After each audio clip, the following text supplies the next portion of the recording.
Oh man, this is a story that hits near and dear to my heart, and it's gonna suck. But before we get into it, I just want to drop a little bit of Dawn lore here for everybody. So back in middle school, for mechanics class, we ended up taking a field trip to a local community college. Few hours up the road, spend the weekend there to just, check out everything that's going on. They had a much more elaborate shop program than we had. We could check out the woodworking aspect, the traditional and heavy-duty mechanics side of things, and then they also had Harley-Davidson technician wing. It's one of the very rare ones that's out here in my neck of the woods, and I think even in Canada, there's very few. It's a very, very exclusive program to get into with a miles-long waiting list, and it was something that I very much wanted to do, followed on track for it, and was on the doorstep to acceptance when I got into high school, and I was this close to becoming a Harley-Davidson mechanic. I just didn't end up following through on it because, I have a lot of love for motorcycles. I can't think of a more clear expression and a more symbolic statement of freedom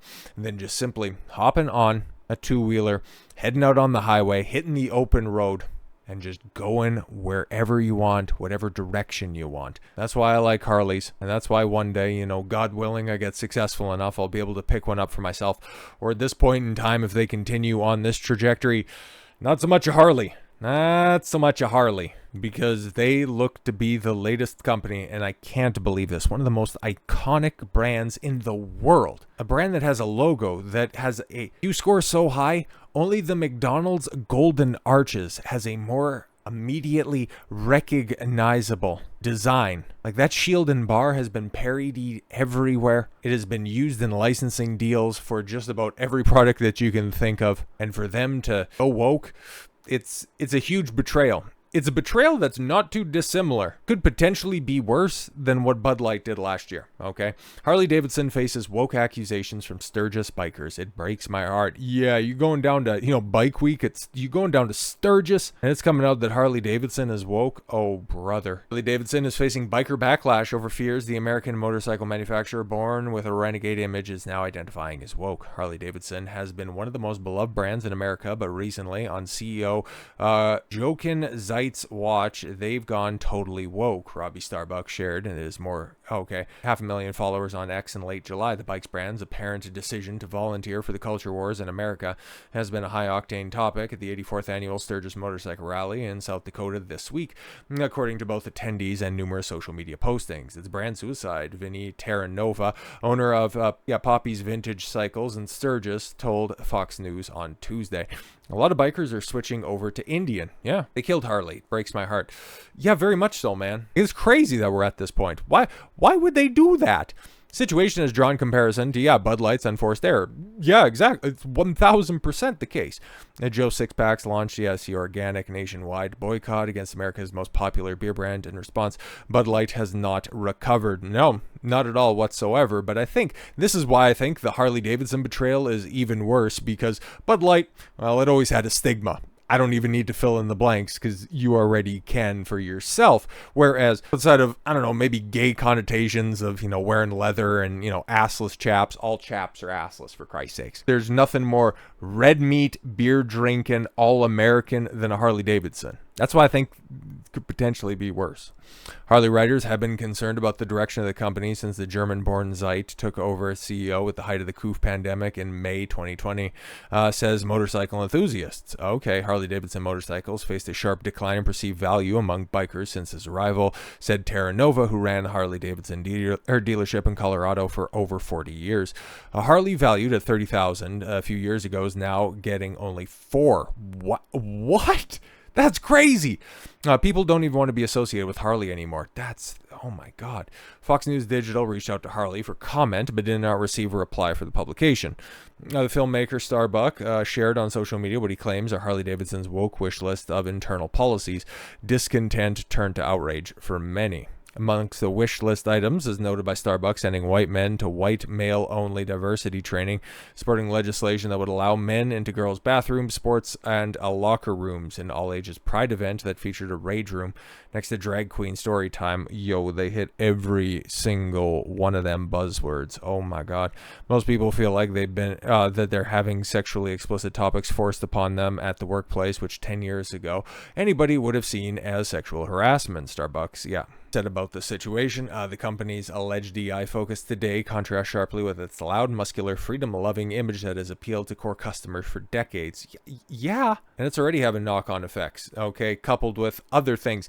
And you think that this should really serve in stark contrast as to why you shouldn't be going down this path. Okay, iconic motorcycle dealership shuts down after 110 years amid chaotic final days as firm battles woke DEI. Yeah, exactly. One of the first Harley dealerships in San Francisco. Okay, yes, this is happening in San Francisco, so perhaps a shutdown was inevitable because you're in the city that made the term doom loop popular. Okay, so perhaps this was always going to happen. But how can you be a brand like Harley Davidson knowing that your long-term viability rests in the hands of people that are diametrically opposed to the decisions that you're making behind the scenes? And you have to close a dealership that has fully embraced those policies. Wouldn't you see that going on in real time and go, ooh, yeah, it's probably not the best for a brand. Probably not. An iconic motorcycle dealership abruptly closed its doors for the last time after 110 years amid some chaotic final days. San Francisco Harley-Davidson was founded in 1914 by Dudley Perkins and was passed along 3 generations, become the longest-running family-owned Harley-Davidson dealership as it survived 2 world wars, the Great Depression, and the COVID pandemic. Yeah, in California, in San Francisco of all places. This is real sad, but the iconic location had been run to the ground after it was taken over by Cliff Chester in 2018. Everything was just kind of chaos. Carlos Martinez, who worked at the dealership for 22 years, told the outlet. He and others described how Chester allegedly mismanaged the dealership amid surging crime in the Bay City. Yeah, exactly, because you have all of those beautiful Harley Davidson, okay? You have all of their specialized equipment, which, like I said, okay, like I had a pretty intimate knowledge as to what it takes to be a certified technician, and everything that you have to do, you know, it's branded and watched over by the Harley Davidson Corporation. But you're putting all of that stuff on display in a city that literally doesn't care about law and order. Oof. They said the new management under Chester failed to enforce a number of rules, that the auto parts sat unlabeled, and merchandise regularly went missing. Fantastic. Jumping ahead a little bit, there's now concern even more Harley Davidson dealerships may close amid a conservative boycott to the storied American company, which they say has gone woke under CEO Johann Zeit. Sure, I'll eventually get that right? Robbie Starbucks accusations, nearly 10-minute long video that the CEO has a total commitment to DEI policies in Harley Davidson's offices and factories. Includes funding a recent Pride event in Pennsylvania with face painting and balloon twisting events for youngsters, as well as a rage room where adults could let off steam. The bike maker has partnered with political groups to push hard left ideas, including Wisconsin's LGBTQ LMNOP chapters across Chamber of Commerce, United Way, and Big Gay Human Rights Campaign. Harley-Davidson's money has therefore promoted sex change procedures on children and anti-racism efforts against whiteness. So yeah, is it really anti-racism, or is it just another set of policies with blatant anti-white bias and Christian privilege? Oh, really? So deriding straight white Christians, huh? Yeah, go figure. The most lampooned group in society for how many generations at this point? He went on to claim, Starbuck that is, DEI efforts have changed life inside of the company for some 6,400 people, some 1,800 employees who were trained on how to become a good ally, he said, while some sessions singled out white men for specific diversity trainings. The company also introduced employee resource groups, ERGs, which separate staff along racial, gender, and sexual identity lines. This is crazy. Starbucks said the motorcycle company is gradually cutting its number of white employees, suppliers, and dealers, which I thought representation was important. Have you seen your average Harley enthusiast prior to all this stuff come into light? Have you seen it? Not a very diverse cross-section of people.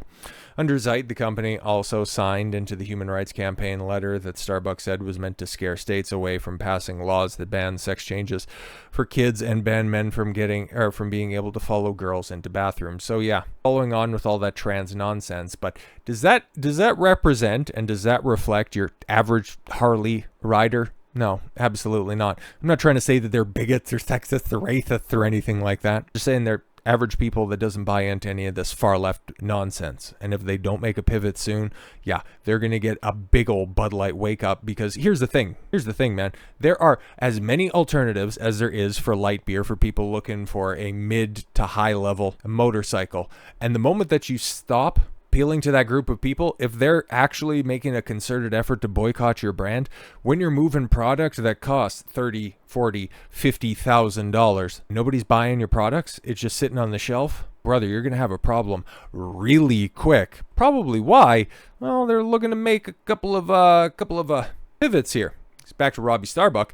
I've just obtained a very interesting email that was sent by Harley Davidson to employees today about our stories exposing them for going woke.